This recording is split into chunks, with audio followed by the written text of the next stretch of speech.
আয়াত ১৯। قال إنما أنا رسول ربك لأهب لك غلاما زكيا। অনুবাদ, সে বলল, আমি তো তোমার রব এর দূত, তোমাকে এক পবিত্র পুত্র দান করার জন্য।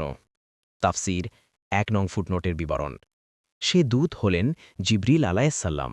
আল্লাহ তার দূত জিবরিলকে পবিত্র ফুঁ নিয়ে পাঠালেন, যে ফুঁয়ের মাধ্যমে মারিয়ামের গর্ভে তেমন সন্তানের জন্ম হল যিনি অত্যন্ত পবিত্র ও কল্যাণময় বিবেচিত হলেন।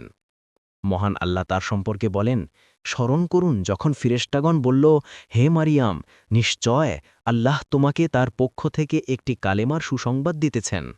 তার নাম মাসিহ, মারিয়াম তনয় ঈসা।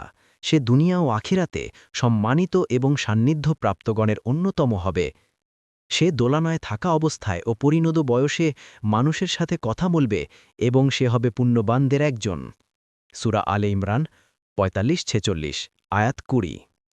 قالت أنا يكون لي غلام ولم يمسسني بشر ولم أك بغيا।